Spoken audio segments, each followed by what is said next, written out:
Gold खरीदें या फिर सिल्वर, किस में निवेश किया जाए, ये सवाल इन दिनों कई निवेशकों के मन में चल रहा है। हालांकि गोल्ड सिल्वर रेशियो के 62 के ऊपर पहुंचने के बाद मार्केट के जानकार यानी कि एक्सपर्ट ये मान रहे हैं दोस्तों कि आने वाले समय में गोल्ड सिल्वर से बेहतर रिटर्न दे सकता है। भू-राजनीतिक तनाव, केंद्रीय बैंकों की खरीदारी और सुरक्षित निवेश की बढ़ती मांग ने सोने की चमक बढ़ा दी है।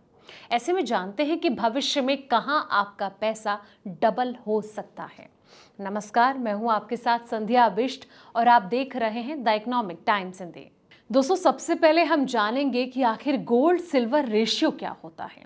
गोल्ड सिल्वर रेशियो बताता है कि एक ओंस सोना खरीदने के लिए कितने ओंस चांदी की जरूरत होगी। एग्जाम्पल के तौर पर अगर ये रेशियो 62 है तो इसका मतलब है कि एक ओंस सोने की कीमत 62 ओंस चांदी के बराबर है।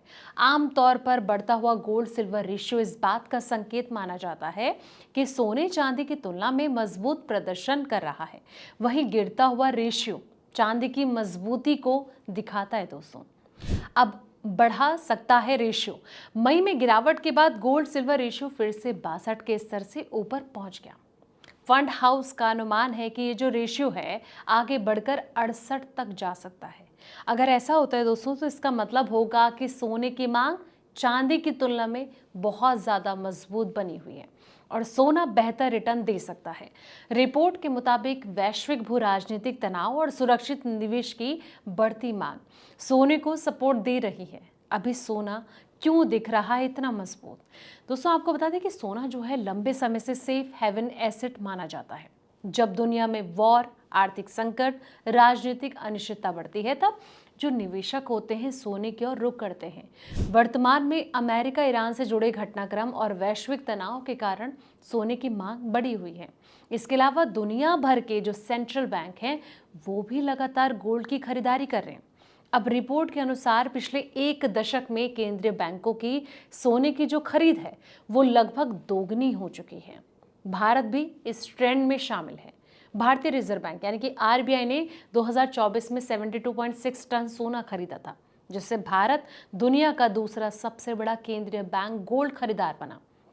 जनवरी 2026 तक भारत का कुल गोल्ड रिजर्व लगभग 880 टन पहुंच गया और विदेशी मुद्रा भंडार में सोने की हिस्सेदारी बढ़कर 16.2% हो गई।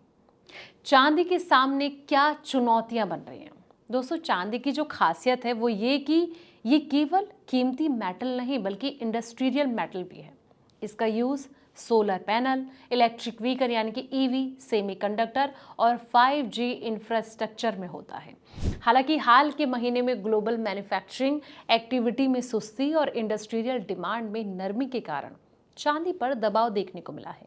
यही वजह है कि निकट अवधि में चांदी का जो प्रदर्शन है वो सीमित रह सकता है, नजरअंदाज नहीं किया जा सकता।